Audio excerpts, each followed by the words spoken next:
오늘 말씀을 보시면은 이 사도행전 6장의 이 말씀은 이 초대교회가 시작되어지는 그 모습 아래에서 예수님께서 죽으시고 부활하시고 그리고 그 약속하셨던 성령이 임하심으로 그래서 그 초대교회가 시작되고 그 부흥의 불길이 이 교회가 말씀의 불길이 타오를 때에 이 초대교회 안에서 발생했던 함께 나누었던 이 구제의 사역, 나눔이라고 하는 이 모습이 주객이 전도되어져서 이 부정적인 영향을, 부정적인 결과를 일으키는 모습이 오늘 말씀에 기록되어져 있습니다. 그래서 이 2절, 3절, 4절의 말씀은 제가 다음 설교 때 우리 성도들과 함께 나누고 오늘은 이 1절 말씀에서 저희들이 함께 말씀을 나누고자 합니다. 이 사도행전 6장 1절 말씀을 보시면은 그때 제자가 더 많아졌는데 헬라파 유대인들이 자기의 과부들이 매일의 구제에 빠짐으로 히브리파 사람을 원망하니 여기 그 제자가 많아졌다라고 했습니다. 여기서 많아졌다는 얘기는 말 그대로 증가했다라는 이야기인데 단순히 그냥 증가했다, 많아졌다 이 말이 아니라 폭발적인 그 수요가 증가되어져서 그 수용 인원이 최대치로 넘어섰다라는 겁니다. 그래서 영어 단어로 얘기하면 맥시멈이라는 단어를 사용합니다. 최대치라는 겁니다. 단순히 10사람이 있을 때 100사람이 됐고 100사람이 있을 때 1000명이 되었다는 게 아니라 그 수요치가 최대한이 되어버렸다라는 겁니다. 그 말씀이 전해졌던 그 상황, 그 모습에서 이 하나님을 찾아왔던 사람들의 모습이 최대치가 되어졌다라고 하는 것. 그러면서 성경에 그때에라고 말하고 있습니다. 이 그때가 어느 때이냐? 바로 사도행전 5장에 바로 앞에 연결되어 있는 말씀을 보시면 41절, 42절에 사도들은 그 이름을 위하여 능욕받는 일에 합당한 자로 여기심을 기뻐하면서 공의 앞을 떠나니라. 그들이 날마다 성전에 있든지 집에 있든지 예수는 그리스도라고 가르치기와 전도하기를 그치지 아니하니라.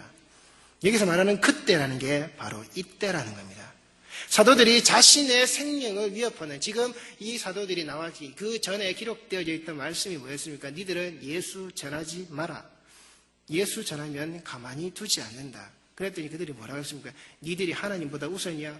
아니야. 나는 하나님이 니들보다 더 두려워. 나에게 있어서 하나님이 너희들보다 더 우선이야. 그러면서 그들이 말씀 전하기를 두려워하지 않았고 그리고 그들이 앞으로 또다시 그런 고난을 받더라도 그것을 기쁨으로 여기는 바로 그 시점에서 집이든 성전이든 어딜 나가든 자신들이 가는 그 발걸음에 이 예수 전하기를 예수는 그리스도라고 하는 이 복음을 가르치고 전하는 것을 두려워하지 않았던 바로 그 시점에 이 사람들이 폭발적으로 늘었다라는 겁니다. 즉 세상에 있는 자들에게 그 귀에 들릴 때 달콤한 이야기를 전하는 것이 아니라 자기 생명 걸어놓고 말하는 예수를 전하는 자들, 그 복음이 전해지는 자들, 말씀이 말씀대로 들어가는 그 자리에 이 폭발적인 하나님을 찾아오는 이 제자들의 수가 늘었다라고 하는 겁니다. 이게 오늘날 현대 교회를 향해서 하고 있는 말씀인 겁니다.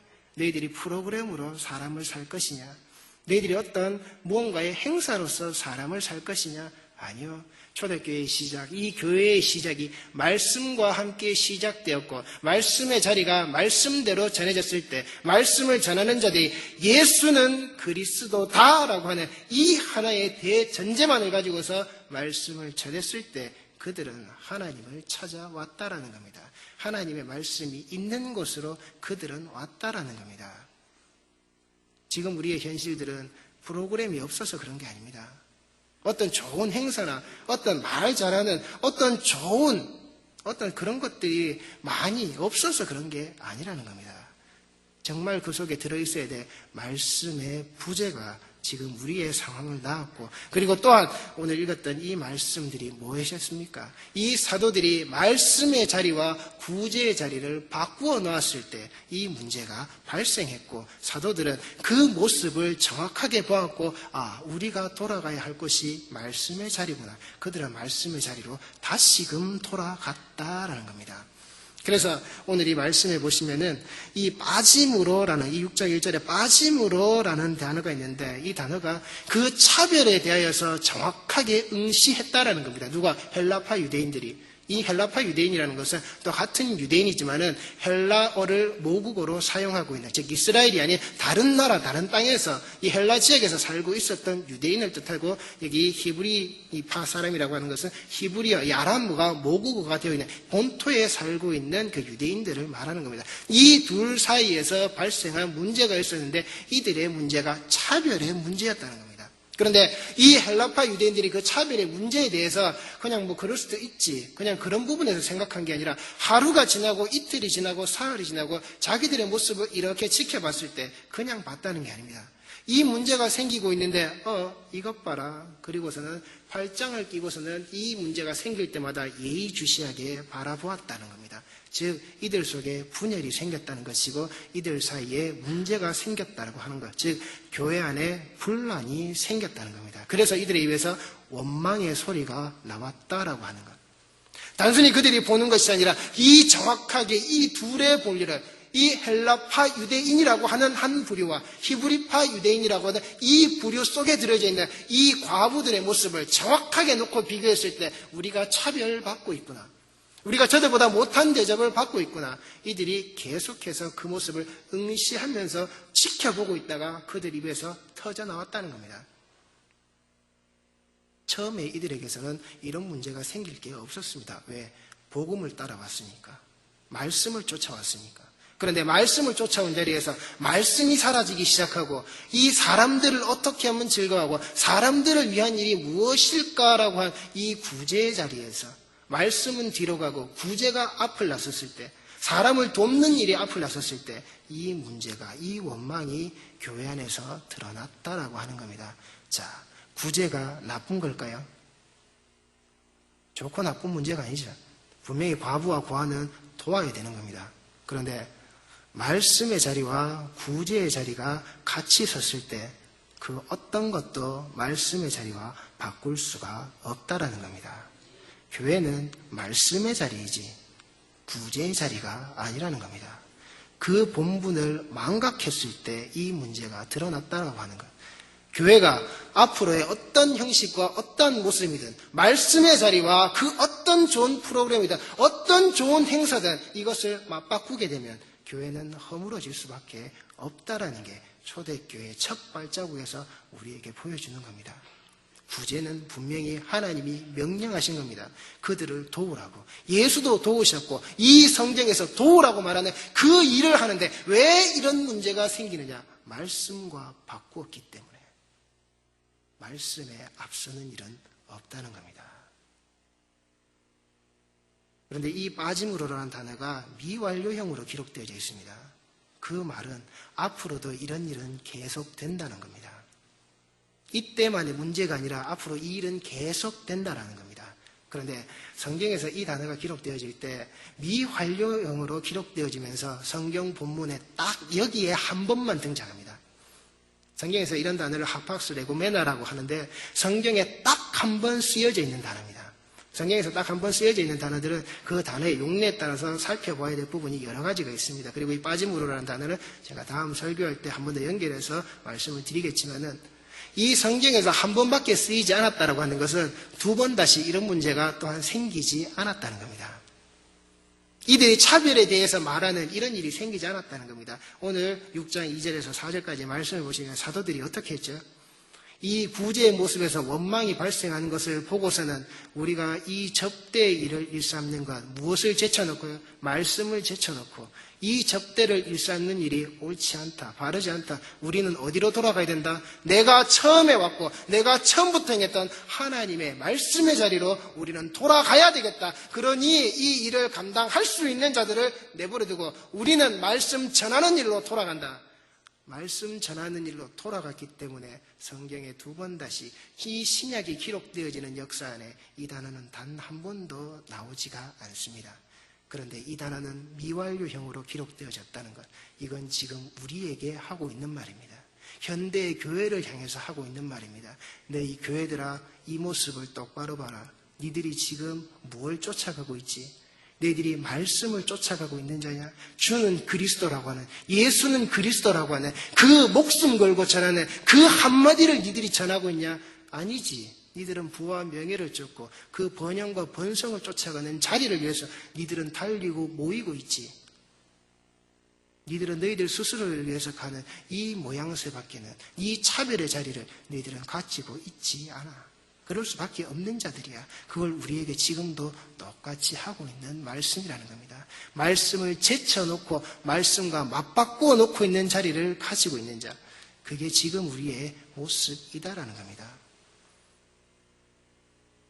그런 이 구제의 모습이, 성경에서 드러나는 이 구제의 모습이 이 목회 현장에서 발생하는 이 문제의 모습, 자, 여러분들 잘 생각해 보십시오. 이 차별이 지금도 계속해서 발생하는 이 이유들이, 여러분들 아프리카에 있는 사람들이 TV 가끔 나오죠. 굿네이버스나 나올 때 10,000원이든 30,000원이면은 이 아이들이 한 달을 먹고 산다는 이런저런 얘기들이 많이 나오는데, 잘 생각해 보십시오. 우리 같으면 그거 그렇게 먹고 한 달 버티겠습니까? 아무리 아프리카가 척박하고 아무리 아프리카가 먹을 게 없는 땅이라 그래도 그 물에 마른 옥수수 가루 같은 그 가루죽이나 먹어야 되는 그들이 그런 입장일까요? 그게 그들의 최대치일까요? 아니라는 겁니다. 그들이 살아갈 수 있는 최소한의 것이라는 겁니다. 누구도 그들에게 최대치를 공급해 줄 수가 없는 겁니다. 아무리 구제를 열심히 한다고 할지라도 이 모든 것이 평균이 딱 맞아지게끔 줄 수는 없는 겁니다. 우리가 먹는 밥상대로 그들에게 전해줄 수가 없는 겁니다. 제가 필리핀에 5년간 있으면서 제가 뼈저리게 느낀 게 바로 그 한 가지입니다. 한국에서 선교팀이 오건 어떤 선교 역할로서 그들에게 양식을 제공하려 할 때 그들에게 줄 수 있는 건 가지고 있는 예산의 범주 안에서 해결해야 될 때 가장 값싼 것밖에는 줄 수가 없습니다. 1kg에 22페소, 23페소짜리 하는, 손으로 만지면은 쌀알이 부스러집니다. 여러분들 그런 쌀로 밥 해서 한국 사람들 밥 먹으라 그러면 잘 안 먹습니다. 숟가락 던집니다. 이런 걸 밥이라고 했냐고. 쌀이 이게 뭐냐고. 한인교회에서 한국 사람들이 예배 마치고 저희들도 점심 밥 먹죠. 그런 식의 쌀을 사려고 하면은 거기서 10페소, 15페소, 많게는 20페소씩 돈을 더 주고 쌀을 사야 그런 양식을 저희들 식당에서 먹는 것 같은 그런 쌀, 그런 밥을 먹습니다. 먹는 것이, 공급되어지는 것이 균형을 맞출 수 있다고요? 저는 5년간 뼈저리게 느꼈습니다. 아무리 발벗고 뛰어도 절대 이것은 맞추어지지 않는 일이라고. 그리고 저는 그 답을 성경에서 봤습니다. 왜 이 모양새가 회복되어지지 않는 것인지. 이 모습은, 모든 것이 딱 맞게끔 하나님께서 주어져 있는 모습은 에덴 동산 그 한 군데밖에는 없었습니다. 하나님께서 먹을 거리를 주신 모든 자들, 그 동산에 살던 자들이 똑같이 먹을 수 있게끔 주신 그 자리, 허락되어져 있는 자리는 그 한 군데밖에는 없었습니다. 성경의 그 어떤 역사에서도, 물론 제가 좀 이따 언급하겠지만은, 광야의 40년 생활을 제외하고는 그 어느 자리에서도 그 모습이 회복되지가 않았다라는 겁니다. 이 주어지는 양식, 인간의 양식이라고 하는 것은 이 인간의 죄로 말미암아 추방되어져 있는 이 상태에서는, 에덴에서 추방되어져 있는 인간들에게서는 절대 회복되어지지 않는 겁니다. 그리고 인간의 말 역시도 그 동산 위에 지어져 있는, 우리가 지어진 그 죄의 말들은 절대 또한 하나가 될 수 없는 것이고, 그래서 이 초대교회의 시작이 어떻게 되었습니까? 말이 하나가 되어져 있는, 하나님의 말씀이 하나로서 들려지게 되는 자리에서 시작하게 하였고, 또한 이 구제의 모습이 아름답게 담겨져 있는 것 또한 어떤 것이었죠? 초대교회가 시작될 때 초대교회 교인들이 어떤 마음을 가지고 있었습니까? 야, 이거 내 거야. 그건 네 거지. 자, 딱 갈라. 소리 손대지 말자. 그렇게 지냈습니까? 아니요. 유무상통의 삶을 살았다는 겁니다. 내 것도 네 것이고 네 것도 내 것이, 서로가 서로의 것을 나누고 내가 내 것을 내어 놓아서 모두가 함께 할 수 있는 자리로, 교회의 모습을 하나님께서 이 땅에 보이실 때 그 에덴의 모형을 회복시켜 놓으신 것으로서 드러내셨다는 겁니다. 교회의 모습은 바로 이렇게 되어져야 되는 겁니다. 하나의 하나님의 말씀이 온전히 주어지고, 그리고 그 말씀을 가진 자들이 에덴의 동산에서 내 것과 네 것을 구분해서 욕심을 부리며 싸웠던 그런 삶이 아니라 하나님께서 주신 양식으로 온전히 먹고 살게 되는 그 자리, 그래서 이 안에서 하나님으로만, 예수로만 하나 되어져 있는 공동체를 이루게 하시는 것, 그게 교회의 시작이었다는 겁니다. 그래서 여기 있는 모든 성도들이 가져야 하는 것도 예수고 모든 성도들이 나누어야 하는 것도 예수라는 사실입니다. 그래서 교회는 예수라는 반석 위에 세워지고 그 예수라는 그 몸집으로 예수라는 머리로 오직 예수 하나만을 가지고서 말하는 것이라고. 그래서 이 사도들이 무엇만을 전했다고요? 예수는 그리스도시라고. 이것 하나밖에는 교회에서는 말할 게 없다라고 하는 겁니다. 자, 그러면서 이 구제에 빠지는 이 모습이 매일의 모습이었다고 그랬습니다. 이 매일의 모습이었다는 이 말은 삶을 살아가는 일상 시간 속의 날이라는 겁니다. 그런데 이것 또한 성경에 이곳에만 기록되어져 있는 단어입니다. 이 문장이 이루어지는 데 있어서 성경은 오직 여기에만 쓰여지는 단어로만 기록해 놓고 있습니다. 왜 그랬을까요? 이 모습이 다시는 되어져서는 안 된다라는 것을 보여주는 것이고, 그리고 또한 이 매일의 모습이라고 하는 것이 너희들이 살아간다라고 하는 모습이 정말 여기 있는 육의 양식에 맞추는 자로 살아서는 안 된다라는 것을 교회의 시작점에서 우리에게 보여주고 있는 겁니다. 자, 여러분, 성경에서, 이 신약 성경에서 예수님께서 말씀하실 때 이 매일의 양식을 어디에서 말씀하셨죠? 매일의 양식을 어디에서 가르쳐 주셨죠? 주기도문에서 가르쳐 주셨죠? 마태복음 6장 11절 말씀을 보시면 오늘 우리에게 일용할 양식을 주시었고, 예수님께서 우리에게 이 일용할 양식을 주셨다라고 하는 이 일용할이라는 에피우지온이라는 말이 또한 성경에서 주기도문에 밖에는 사용되지 않는 단어입니다. 다른 곳에서는 일절 사용되지 않습니다. 다른 문헌에서도 잘 사용되지 않는 단어입니다. 그래서 이 에피오지네라는 단어를 해석할 때 성경에서 많은 해석자들이 여러 부분으로 생각해서 해석을 하게 됩니다. 그런데 이 일용할이라는 이 말의 본뜻이 적합한 실체라는 뜻입니다. 이 본질에 딱 맞는 것, 그 적합한 존재, 어떤 것에도 치우치지 않고 딱 여기에 맞는 것이라는 의미를 가지고 있습니다. 그래서 이 오늘의 양식이나 이 일용할 양식이라는 말은 주어진 날에 특별히 요구되어지는, 오늘 우리에게 주어져 있는, 오늘 우리에게 허락하신 이 날의 목적에 맞는 양식이라는 뜻을 가지고 있습니다. 그래서 이 초기 기독교 공동체에서 이 에피우지온이라는 말을 해석해서 사용할 때 시간의 의미에 두고서 해석하는 경향을 가지고 있었습니다. 시간에 따라서 시간에 관련되어져 있는 단어로 또는 시간과 관련되어져 있지 않은 전혀 다른 것으로 해석할 때 이 시간과 관련되어져서는 오늘 말 그대로 오늘 저희들 이 개역 개정 성경 저희들 한글 성경에서 계속해서 그 범주를 따라가고 있듯이 오늘이라고 하는 시간과 관계되어져서 일용할이라고 하는 오늘 하루에 일용할이라고 하는 이 개념으로 사용하거나 아니면 이 단어와 같이 함께 파생되어져 있는 단어의 의미와 같이 다음 날, 다가올 날, 내일의 날의 의미. 그래서 이 한참 우리에게 주셔야 될, 앞으로 우리에게 주셔야 될 내일의 양식이다라는 의미로서 이 단어를 사용하든지 아니면 시간과 전혀 관계없이 이 오늘날 우리에게 주어져야, 오늘날 우리가 써야 할, 먹어야만 할 음식의 양의 척도로서 사용할 때 오늘 하루에 우리가 필요한 게 100g이다, 200g이다, 300g이다. 이만큼의 양이다라고 할 때 그 양을 요구하는 말로서 그렇게 사용되는 것으로서, 그래서 이 의견을 이제 사람들이 많이 또 따르는 이유 중에 하나가 저희도 고고학적 발견 안에서 파피루스에 적혀진 종이 쪼가리가 하나가 발견되어져 있는데 그 파피루스 조각에 쓰여 있기를 오늘 필요한 음식이 무엇이고 사야 될 게 무엇이다. 그래서 시장에서 이런 것들이 있어야 된다라고 쓰여져 있는 이 파피루스 조각을 이야기할 때 에피우지온이라고 부른다는 겁니다. 그래서 이 종이 자체, 이 조각 자체가, 이 말 자체가 일용할, 오늘 하루에 필요한 그 양을 말하고 있는 것이다라고, 그래서 그 해석을 따르는 견해들이 있습니다. 그래서 이 말씀에 대해서, 이 단어에 대해서 총 4가지로 구분하면 오늘의 양식과 내일의 양식과 생존에 필요한 최소한의 양식으로 생존을 지속하기 위한 것으로, 그리고 우리가 필요한 만큼의 양식, 당장 요긴한 당장의 필요를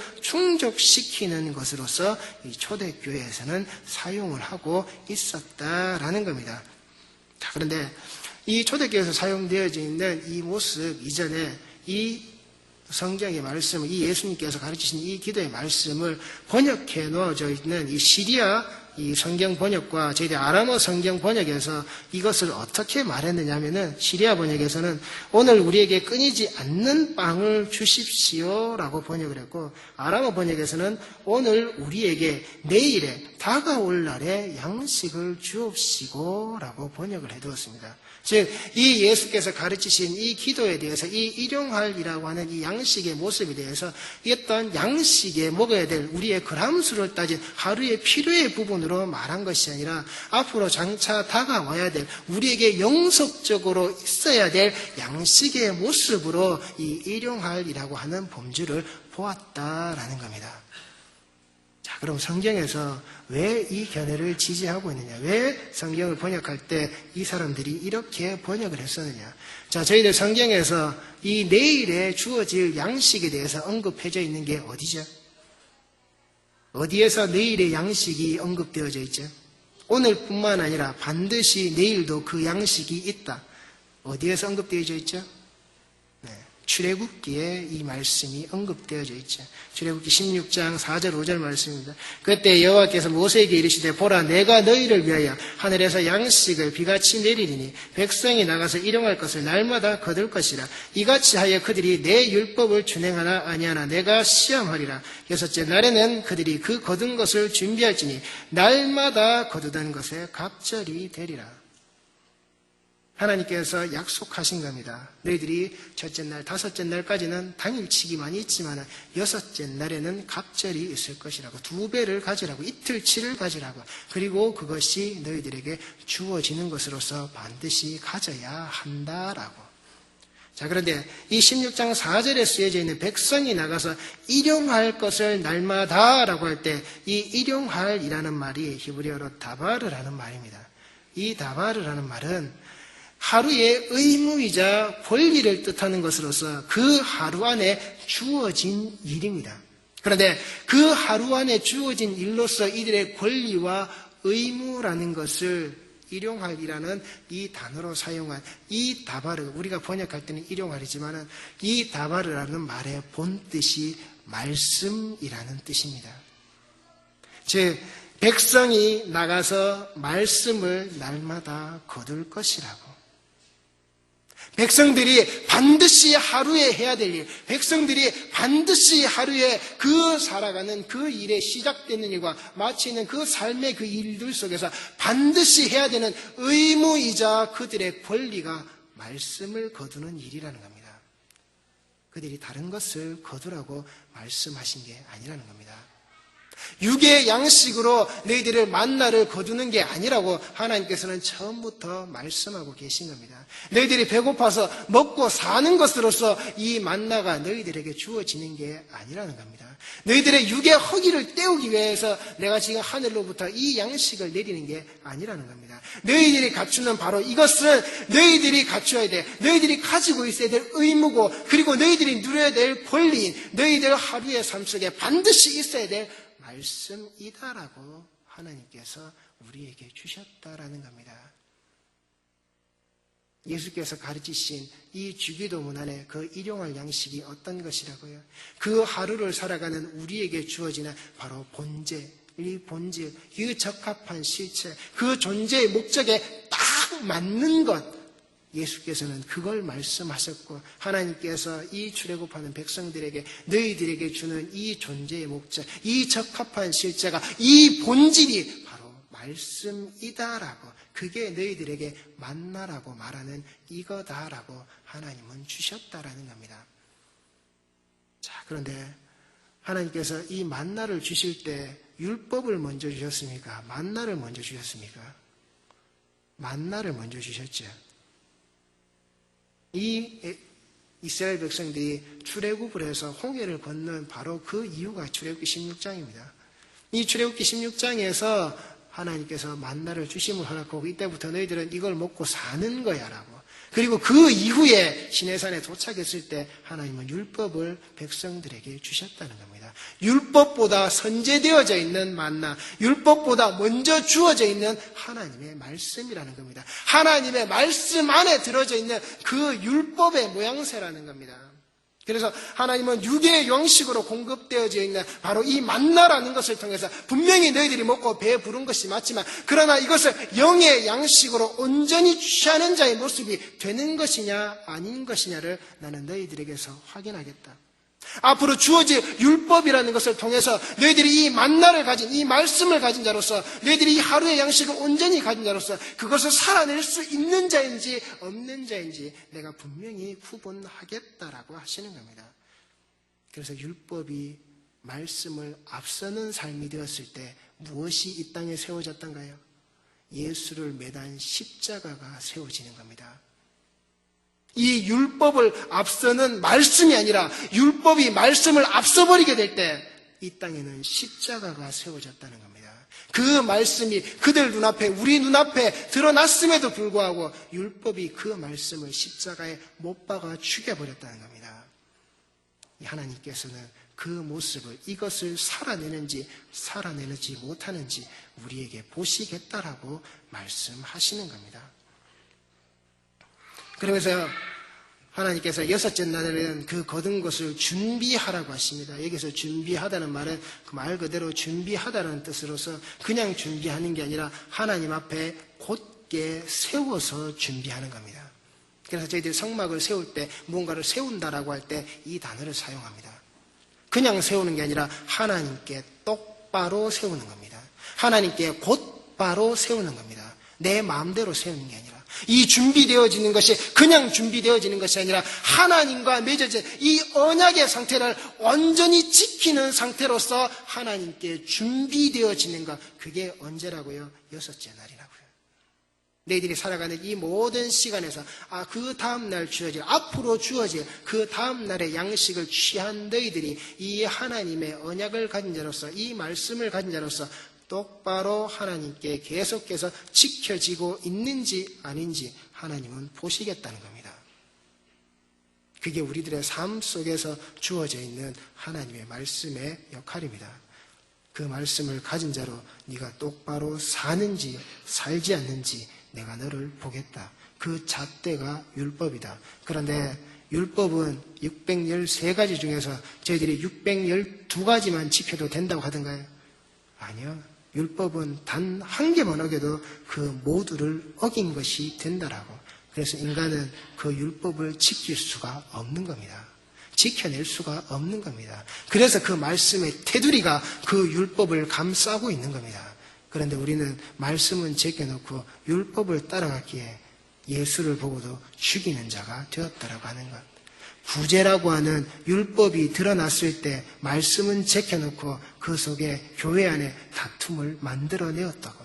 하나님이 명령하셨고 하나님이 시키셨으니까 내가 그래 맞아 이걸 해야지 라고 하는 그 삶의 모습이 말씀을 제껴놓았을 때 예배의 시간이든 신앙의 생활이든 우리 성도의 각자의 삶에서 말씀을 제껴놓고 그 이후의 것을 먼저 앞서 내었을 때 율법이 드러났을 때 예수는 또다시 죽을 수밖에 없다라고 하는 것. 그 말씀이 항상 우리에게 있어야 한다는 것을 그 광야에서 하나님께서는 먼저 우리에게 보여주셨다라는 겁니다. 그러면서 하나님께서는 이렇게 말씀하십니다. 16장 25절부터 보시면은 모세가 이르되 오늘은 그것을 먹으라. 오늘은 여호와의 안식일인지 오늘은 너희가 들에서 그것을 얻지 못하리라. 그 양식의 최종점이 어디로 가 있습니까? 안식일에 가 있다라는 겁니다. 안식일을 위해서 존재하는 안식일로 나아가는 그 양식이다라는 겁니다. 그런데 그 백성들이 어떻게 갔습니까? 그 7째 날에도 내가 어떻게 하면 먹을 것이 있을 것인가에 대해서 그 양식을 구하러 나갔다는 겁니다.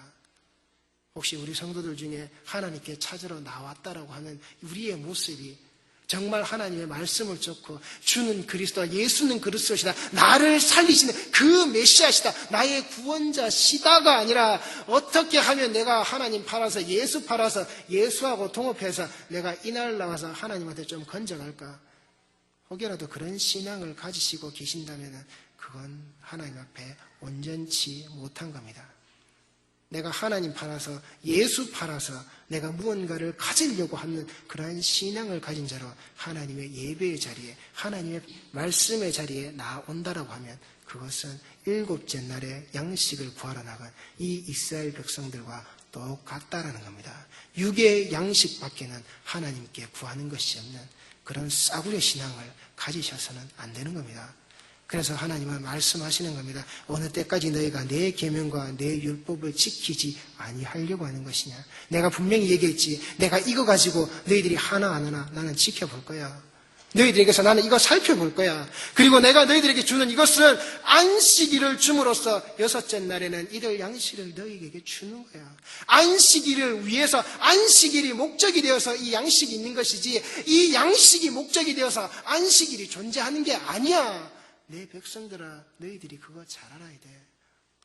그래서 너희들이 이 양식 가지고 내가 에덴 동산에서 뭐 했니? 그 날에 복주고 너희들과 함께 했던 그 안식의 날이 그 에덴 동산에 있었던 거야. 너희들이 그것 가지고 걱정하고 염려하면서 살았더냐? 아니잖아.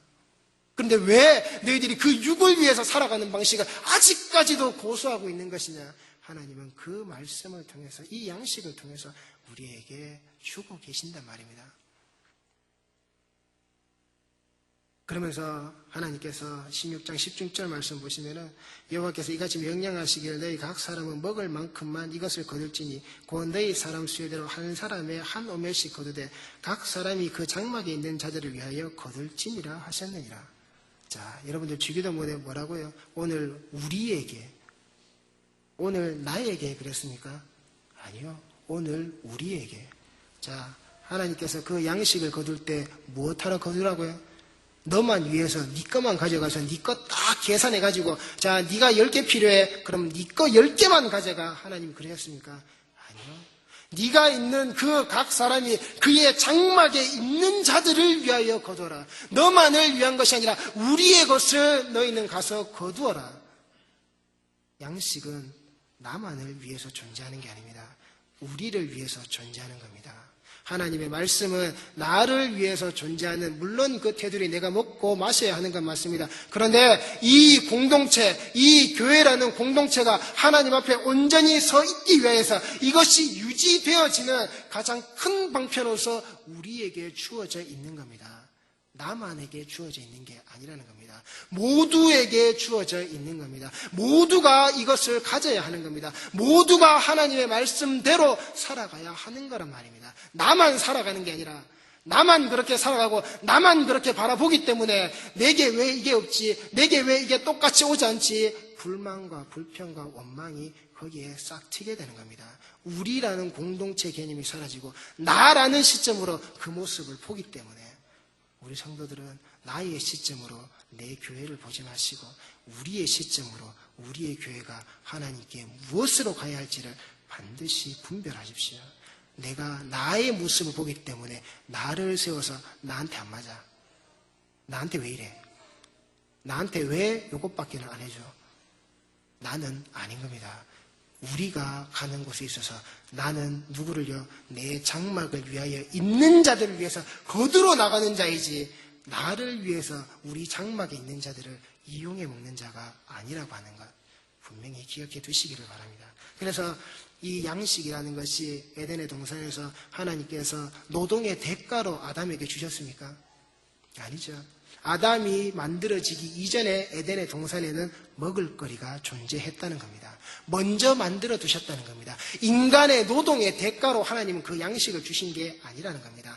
본디 만들어 놓은 그 자리에서 하나님과 동역하는 삶을 살아가는 그가 그것을 취할 수 있게끔 하나님은 두셨다는 겁니다. 그래서 그 여섯째 날까지 먹는 그 양식이 그가 안식의 자리에 들어가고 하나님과 함께하고 하나님과 동행하는 그 삶에 있어도 그것은 그 양식 그대로 그에게 주어져 있었다라고 하는 것. 태초의 동산에 만들어질 때부터 이 양식은 인간이 살아가는 오늘과 내일에 변함없이 그에게 주어졌던 우리의 양식이었다라는 겁니다. 그래서 이 모습은 변하지 않는, 그래서 인간들에게 너희들은 반드시 내가 주는 것을 이 양식을 먹어야만 한다라고, 먹지 말라라는 금지의 명령 이전에 반드시 먹어야 하는 것으로서 우리에게 금원하신 명령이 이 창세기에 등장하는 겁니다. 자, 그리고 이 창세기의 안식의 시점이 어떻다 그랬습니까? 저희들 새벽기도 하면서 제가 종종 말씀을 드렸을 텐데 모든 날, 여섯째 날까지는 저녁이 되고 아침이 되니라는 표현이 있습니다. 그런데 안식의 날에는 뭐가 없다고요? 저녁이 되고 아침이 된다는 표현이 없습니다. 즉, 이 안식의 시간은 계속 이어져 온다는 겁니다.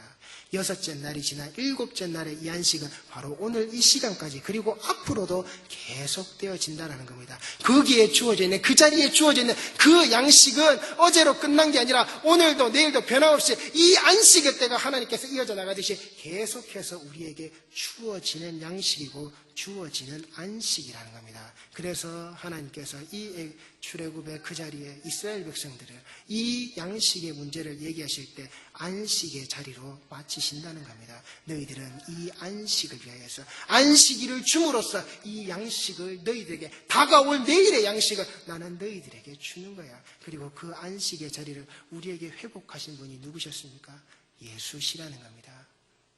그래서 이 자리에서는 그 계속되는 바로 그 자리에서 우리가 찾아야 될 이미 주어져 있는 의심할 여지가 없는 그 예수만 우리가 보게끔 하나님이 두셨다라고 하는 것.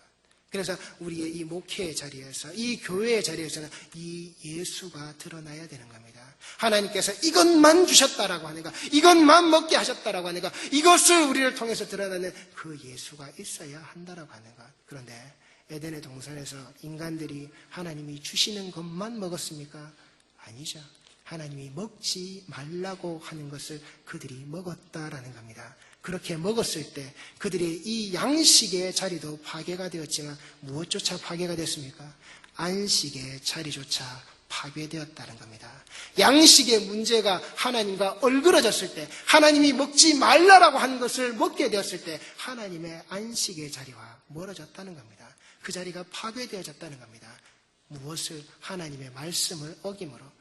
그래서 그 말씀 대신 예수가 이 땅에 오셔서 그 말씀의 자리를 온전히 회복해 놓으셨기 때문에 저희들이 이 안식의 자리로 나올 수가 있게 된 겁니다. 위에서부터 아래로 찢어버린 그 성막의 휘장을 따라서. 그게 우리 인간들의 모습이고 우리 죄인들의 모습이라는 겁니다. 자, 그리고 이 출애굽기 16장 앞에 있는 15장에 연결되어져 있는 말씀이 어떤 말씀이죠? 이 출애굽기 15장 22절 말씀이 마라의 쓴 물의 모습이라는 겁니다.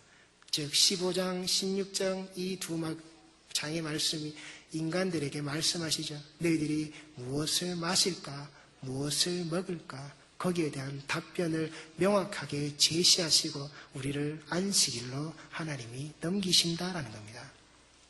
이 이스라엘 백성들이 광야로 들어가는 그 첫 번째 발자국의 삶을 저희들 이 고린도전서 10장에서 뭐라고 되어 있습니까? 모세를 통해서 그 광야로 들어가는 이 백성들이 홍해를 지나가는 이 모습이 세례를 받았다 그랬죠.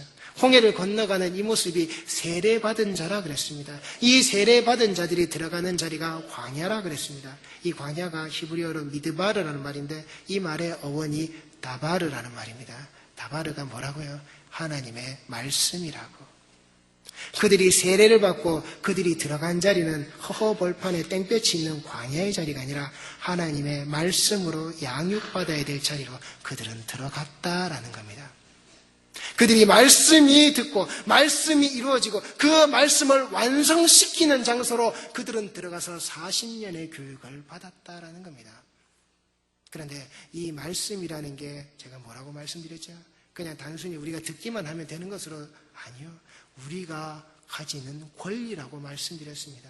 이 말씀은 성도의 의무이자 권리라는 겁니다. 즉 여러분들이 말씀을 말씀대로 요구하고 말씀을 말씀대로 들을 그 권리를 가지고 있다라는 겁니다. 여러분들이 말씀을 말씀대로 반드시 들어야 하는 이 자리에 있어야 되는 의무를 반드시 이행하는 자라고 한다면 이 이행되는 이 자리에서 당신은 우리에게 하나님의 말씀만 말해라. 나는 그 말씀만 듣겠다. 성도는 이 요구를 전하는 자에게 반드시 하셔야 되는 겁니다. 그게 교회의 자리고 그게 말씀이 전해지는 광야의 자리였다라고 하는 것. 하나님께서 너는 무조건 들어라라고만 그 의무를 제시하신 게 아닙니다. 내가 지금 하나님의 말씀으로 내가 너한테 말하고 있지. 너는 이 말씀만 앞으로 듣게끔 하라고 너를 지도하는 모세가 되었든 아론이 되었든 하나님의 말씀만 너에게 말하라고 그 대언자에게 너는 그걸 요구하고 너는 그 소리만 듣는 거야. 이 광야가 그걸 우리에게 가르치는 겁니다. 여기 계신 대부분 다 세례교인이시죠. 세례 안 받고 앉아 계신 분은 거의 없으실 겁니다. 여러분들이 세례교인이 맞으신다고 한다면 여러분들이 이 말씀의 잣대를 여러분들 속에 들이미셨을 때 나는 정말 내가 받은 세례에 합당한 자로 말씀을 말씀대로 들은 자가 맞는 자이냐, 그리고 또한 말씀을 말씀대로 듣기 위하여서 그 말씀을 내가 요구한 자가 맞는 자이냐, 여러분들은 분명히 스스로에게 물어보셔야 됩니다. 그래야 그게 세례교인인 겁니다. 예배에 참석하고 헌금 꼬박꼬박 내는 게 세례교인의 책무고 의무가 아니라 말씀을 말씀대로 듣는 자리에 있는 내가 말씀을 말씀대로 듣게끔 요구한 자가 맞느냐, 그 말씀이 말씀대로 세워지도록 둔 자가 맞느냐, 부제가 행해지고 다른 행사나 다른 프로그램이 있을 때 그걸 따라서 그걸 쫓아가서 거기에 좋아한 자는 아니냐, 하나님을 하나님대로 보지 않고 내가 하나님을 이용해 먹는 자리로 내가 어떻게 하면 내가 나의 좀 더 잘남을 위해서 여기에 있는 자는 아니냐, 여러분들을 똑바로 보셔야 하는 겁니다. 세례교인이 맞다면 그게 이스라엘 백성들이 지나간 자리입니다. 그리고 그렇게 지나가 있는 그 이스라엘 백성들에게 하나님이 왜 만나를 주셨는지 성경에 명확하게 기록되어 있습니다. 신명기 8장 2절 말씀입니다. 내 하나님 여호와께서 이 40년 동안에 네게 광야 길을 걷게 하신 것을 기억하라. 이는 너를 낮추시며 너를 시험하사 네 마음이 어떠한지 그 명령을 지키는지 지키지 않는지 알려 하심이라. 너를 낮추시며 너를 줄이게 하시며 또 너를 알지 못하며 네 조상도 알지 못하던 만나를 네게 먹이신 것은 사람이 떡으로만 사는 것이 아니요 여호와의 입에서 나오는 모든 말씀으로 사는 줄을 네가 알게 하려 하심이니라. 하나님께서 만나를 주신 목적이 뭐라고요? 네가 육의 양식을 취해서 사는 게 아니라 하나님의 입에서 나오는 말씀으로 사는 자인지 아닌지 네가 분명히 알게끔 하기 위해서 나는 이 만나를 준다. 그리고 이 만나가 40년 동안 그 광야에서 너와 함께한다. 너는 그 만나를 먹은 자가 맞느냐? 네 입에서는 그 하나님의 말씀이 나오는 자가 맞느냐? 네 입술에서는 그 하나님의 말씀대로 나온 것을 살아낼 수 있는 그 말을 뱉을 수 있는 자가 맞느냐? 내가 이게 너한테 만나를 준 목적이다. 내가 이것이 너희들에게 만나가 있게끔 한 목적이다. 하나님의 말씀이 하나님의 말씀대로 나올 수밖에 없게끔, 하나님의 말씀대로 너희들이 살 수밖에 없게끔 내가 만들어 놓은 것이 바로 이 만나다. 너희들이 그것을 먹은 자다. 하나님은 그렇게 요구하신다라는 겁니다. 그리고 이것을 살지 못하는 자에게 19절 20절 말씀, 하나님은 멸망한다라고. 이 말씀대로 쫓지 못하는 자들은 멸망한다라고. 그래서 너희가 너희 하나님 여호와의 소리를 청종하느냐 청종하지 않는 자의 모습을 하나님은 분명하게 구별하시겠다라고. 그래서 이 하나님께서 주시는 이 본문에 기록되어진 이 나사의 시험이라고 하는 것, 이 시험은 하나님께서 죽음에서 살리는 방법을 우리에게 알려주시는 시험이라는 겁니다. 사단이 주는 시험은 어떻게 해요? 우리를 무조건 죽이는 시험이지만 하나님이 우리에게 행하시는 시험은 그 시험 아래에서 죽음에서 살려내는 방법을 우리가 알게끔 하시는 시험이라는 겁니다. 이스라엘 백성들이 죽음에서 살아나오는 시험을 언제 겪었죠? 출애굽의 마지막 날에. 그 마지막 때에 죽음이 넘어가는 그 유월절의 모습, 유월절 어린 양의 피가, 그 예수 그리스도가 그들에게 들려지는 그 하나님의 소리, 야 물설주에 피를 발라라, 그러면 죽음이 넘어가고 니들은 산다. 그 말씀을 청종했을 때, 그 예수를 그들이 드러냈을 때 그들은 살았다라는 겁니다. 너희들이 이 예수를 드러내는 삶을 사느냐 살지 않느냐, 이게 내가 너희들에게 만나를 준 이유다. 너희들의 입술에서, 너희들의 삶에서, 너희들의 그 모든 모습에서 주는 그리스도가 드러나느냐 드러나지 않느냐, 그 입에 그 말씀이 하나님의 것이 맞느냐 아니냐, 나는 그것을 너희에게서 본다. 예수님께서 이걸 요한복음 6장에서 증명해 놓고 계십니다. 자, 다들 요한복음 6장 말씀 일단은 펴놓고 계십시오. 요한복음 6장 말씀을 다 펴놓고 계시되 제가 먼저 읽겠습니다. 그냥 26절부터 그냥 제가 읽겠습니다. 여호와께서 대답하여 이르시되 내가 진실로 진실로 너희에게 이르노니 너희가 나를 찾는 것은 표적을 본 까닭이 아니요 떡을 먹고 배부른 까닭이로다. 자, 요한복음 6장의 배경이 되는 내용이 뭐죠? 오병이어라는 사실입니다. 요한복음 6장은 오병이어의 사건을 다루고 있습니다. 예수님께서 지금 하시는 이 말씀은 너희가 떡을 먹고 배부른 까닭이다. 너희가 나를 쫓는 것은 너희들이 배부르기 때문에 나한테 찾아오는 거야. 너희가 먹고 너희가 배부름이 있었기 때문에 지금 나한테 와 있는 거야. 그런데 너희들은 썩을 양식을 위하여 일하지 말고 영생하도록 있는 양식을 위해서 일하라. 그러면은 이 썩을 양식이 아니라 어떻게 우리가 하나님의 일을 하겠습니까? 라고 그 찾아온 사람들이 물을 때 예수님은 이렇게 답변하십니다. 하나님께서 보내신 일을 믿는 것이 하나님의 일이다. 예수 믿는 일이 너희들이 해야 하는 일이다. 내가 준 떡, 내가 너희들에게 먹인 그 떡을 먹은 자는 이 예수 믿는 일을 하는 것, 이 일을 하는 게 하나님의 일을 하는 자다라고. 그러면서 그들이 묻습니다. 그럼 도대체 우리가 가져야 될 표적이 무엇이냐라고. 그러면서 그들 입으로 이야기합니다. 우리 조상들이 광야에서 만나를 먹었습니다. 우리 조상들이 광야에서 만나를 먹었습니다. 그 당신이 죽이시라. 당신이 우리 입에 넣었던 그 떡과 같이 우리 조상들도 만나를 먹었습니다. 그랬더니 예수님께서 말씀하시기를 그건 모세가 하늘로부터 너에게 준 것이 아니라 내 아버지께서 너희에게 하늘로부터 참떡을 주신 것이다. 그리고 그 떡은 세상에 생명을 준 것이다. 나는 생명이다. 나는 너희들에게 그 생명이 되는 자이다. 그리고 이 생명인 나는 생명의 떡이니 내게 오는 자는 결코 줄이지 아니할 터이요 나를 믿는 자는 영원히 목마르지 아니하리라. 그래서 내가 너희들에게 지금 와 있는 것은 하나님께서 나에게 보내신 모든 자들을 쫓아내지 않고 나는 그들과 함께 있는 자로서 내가 하늘에서 내려온 것은 내 뜻을 행하려 함이 아니요 나를 보내신 이의 뜻을 행하려 하는 것이다. 이것은 모든 것이 하나님의 뜻이지 내 뜻이나 내 의향이나 내 생각이나 내 계획이 아니다. 오직 하늘에 계신 그 하나님의 뜻이 이 땅에서 이루어지고 있는 것이다라고. 그리고 39절 40절 말씀은 함께 읽으시겠습니다. 39절 40절입니다. 나를 보내신 이의 뜻은 내게 주신 자 중에 내가 하나도 잃어버리지 아니하고 마지막 날에 다시 살리는 이것이니라. 내 아버지의 뜻은 아들을 보고 믿는 자마다 영생을 얻는 이것이니 마지막 날에 내가 이를 다시 살리리라 하시니라. 예수께서 지금 생명의 떡으로 나와서 있는 이 모습은 하나님께서 내게 보내시고 내게 찾으라고 하시고 내게 함께 있게 하신 그 누구도 나는 아무도 잃어버리지 않아. 그리고 그들은 갖고 있는 것이 영생이고 내가 잃어버리지 않는 반드시 그들을 나는 마지막 날에 살린다. 이게 우리의 부활신앙이라는 겁니다.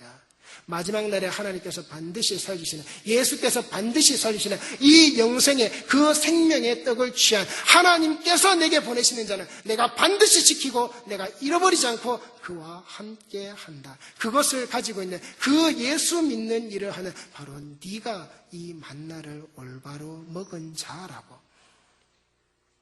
그러자 사람들이 말합니다. 지가 하늘에서 왔댄다. 지가 하늘의 아들이란다. 그 예수란다. 그 떡이란다.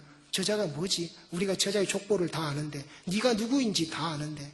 그때 예수께서 뭐라고 말씀하시느냐? 45절 말씀입니다. 선지자의 글에 그들이 다 하나님의 가르치심을 받으리라 기록되었은지 내 아버지께 듣고 배운 사람마다 내게로 오느리라.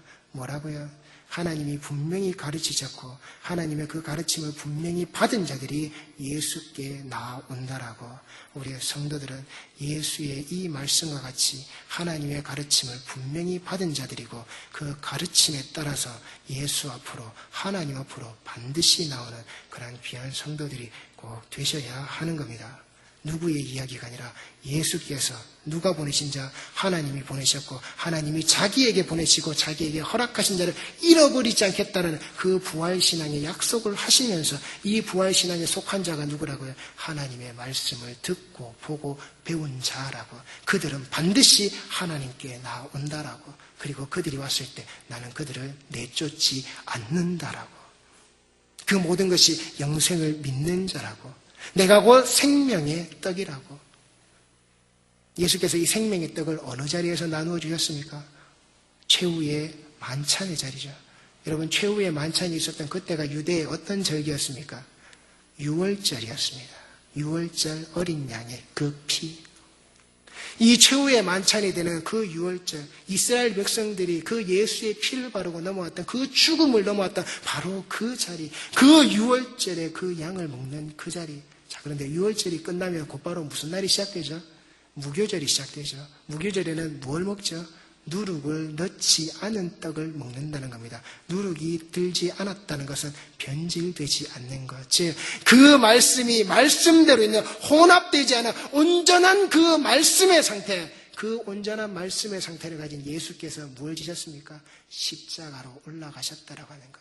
그 온전한 말씀의 상태가 그 십자가에서 죽음으로 말미암아 우리의 구원을 이루셨다고. 우리의 죄를 대속하시는 그 일을 감당하시고서는 내게 그 영생을 가진 그 죽음이 넘어간 자로서 너는 생명의 떡을 가진 자로 이 죽음이 넘어간 영생을 가진 자다. 이게 그 만나가 주어져 있는 이 모든 모습이다라고 말씀하시면서 이 사건을 예수께서 무엇으로 설명하시느냐. 자, 53절에서 58절까지 말씀을 함께 읽으시겠습니다.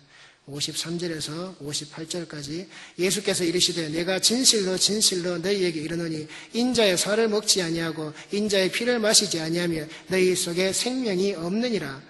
내 살을 먹고 내 피를 마시는 자는 영생을 가졌고 마지막 날에 내가 그를 다시 살리리니 내 살은 참된 양식이요 내 피는 참된 음료로다. 내 살을 먹고 내 피를 마시는 자는 내 안에 거하고 나도 그의 안에 거하나니 살아계신 하나님께서 나를 보내심에 내가 아버지로 말미암아 사는 것 같이 나를 먹는 그 사람도 나로 말미암아 살리라. 이것은 하늘에서 내려온 떡이니 조상들이 먹고도 죽은 그것과 같이 아니하여 이 떡을 먹는 자는 영원히 살리라. 자, 최후의 만찬의 자리를 우리가 무슨 자리와 동일시하고 있죠? 성찬식의 자리와 동일시하고 있죠. 예수는 지금 이 최후의 만찬, 이 예수께서 주신 이 오병이어의 이 떡을 떼어서 준 그 자리를 어느 자리로? 성찬의 자리로 끌고 가고 계신 겁니다. 오병이어의 사건은 뻥튀기의 사건이 아니라 이 생명의 떡을 가진 이 예수라는 만나를 가진 예수라는 말씀을 가진 이 사람들이 성찬의 자리에 이르러서 그들이 오직 예수 안에 가고 예수와 하나 되고 예수와 함께 되어져 있는 모습이다. 그것이 내가 내 살을 떼어서 너희에게 먹인 이 오병이어의 표적이다라고. 그래서 요한복음은 표적의 책이라고 되어져 있고 이 오병이의 사건은 그 7개의 표적 중 하나로 성경에 기록되어져 있습니다. 예수 그리스도의 이 오병이의 표적을 한 어린아이의 순종이라고 12광줄이라도 먹고 남음이 있는 그런 뻥튀기의 모습으로 작은 것 하나라도 내어놔서 순종해서 큰 일을 이루는 그러한 모습으로 너희가 협력해서 귀한 일을 이루어야 된다라는 그런 말씀이 아니란 말입니다. 그 땅에 싸구려로 가는 어떻게 하면 이 말씀 가지고서 너희들이 복을 추구하고 너희들이 하나님께 거둬갈 수 있는 것을 가르치는 그 오병이의 말씀이 아니란 말입니다. 이 생명의 떡을 가진 하늘에서 내린 그 만나를 가지고서 이 일용할 양식이 되어져 있는 너희의 양식을 취한 자들이 성찬의 자리 안에서 하나님과 함께 되고 예수와 함께 되는 그 세례받은 자의 삶을 너희들이 똑바로 살아라. 그 말씀을 예수께서는 이 오병이의 사건으로 보여주고 계신 겁니다. 너희가 뻥튀기해서 잘 먹고 잘 살아가라가 아니라 헌신하고 순종하고 충성해서 잘 먹고 잘 살아라가 아니라 큰 걸 이루고 큰 걸 만들어내라가 아니라 뭔가를 남기는 삶을 살아라가 아니라 뭔가를 남기는 것이라면 네가 예수 사람으로 남기라는 겁니다. 네가 예수 먹은 자로 예수의 모습으로 남으라는 겁니다. 네가 내 안에 내가 네 안에 들어있는 예수의 모습으로 네가 온전히 남으라는 겁니다. 그게 오병이어의 사건이라는 겁니다. 그래서 성찬의 자리를 이 오병이어의 모습으로 예수께서는 설명하고 계신다라고 하는 것. 그래서 예수님이 이 땅에 처음 오셔서 공생애를 시작하실 때 사단에게 시험 받으실 때 뭐라고 하셨다고요? 하나님에서 입에서 나오는 그 말씀대로 살아라. 그 말씀이 성경에서 하나님이 무엇이라고요? 만나를 우리에게 주신 목적이라고. 말씀이 말씀대로 이 땅에 온전히 서 있을 수 있게끔 예수께서 그 말씀을 말씀대로 온전히 이 땅에서 말하실 수 있게끔 실패한 첫 번째 아담의 그 잘못을 번복하는 게 아니라 그들이 어겨버렸던 그들이 지키지 못했던 그 말씀을 말씀 그대로 지키셔서 기록되어져 있는 이 말씀이 네게 뭐라고 하느냐? 사람은 떡으로 사는 게 아니라 하나님의 말씀으로 사는 것이라고. 그것이 이 땅에 만나가 내려져 있는 목적이고 너희들이 하루하루를 살아야 돼요. 하루하루를 갖추고 있는 이 양식의 진정한 의미라고. 그것을 복음을 쫓는 자들에게 예수께서는 주셨다라는 겁니다. 오늘 본문에 저희들이 나누고자 했던 말씀이 예수라는 이 밥상이라는 내용입니다. 앞으로 제가 이 사도행전의 남은 구절들의 말씀을 가지고 나눌 때 동일한 제목으로 이 예수라는 밥상에 대해서 여러분들에게 말씀을 드리겠지만, 이 예수라는 밥상이 그 교회에 펼쳐졌을 때 그대들이 그 말하고 있는 그 모든 것들이 내 욕심이 아니라 이 사도들의 모습이 자기 생명 걸어놓고 이 예수만 말하는, 주는 그리스도라고 말하는 그 모양새가 그대로 있었던, 그 목숨 걸기를 말하는 그 모습이 그대로 드러났을 때 그 말씀이 말씀의 모습대로 부흥이라고 하는 그 불길을 일으켰듯이, 그 말씀으로 죽고 그 말씀을 가장 좋은 거로 지키는 그런 하나님의 백성들이기에 제발 여러분들이 잘못된 것으로서 가려고 하는 그런 말씀이 아니라 오직 예수라는 이 귀한 양식, 예수라는 이 말씀 똑바로 가지셔서 오직 이 예수 밥상 차리시는, 그래서 이 건물에 안주하고 건물에 앉아있는 자가 아니라 정말 움직이는 성전으로 이 말씀을 가진 자로서 제발 하나님께서 기록되어셔서 기록된 말씀대로 예수께서 말씀하셨듯이 그 말씀대로 말하고 전할 수 있는 예수 밥상의 진정한 공동체의 주인공들이, 성도들이 다 되시기 바랍니다. 기도하시겠습니다.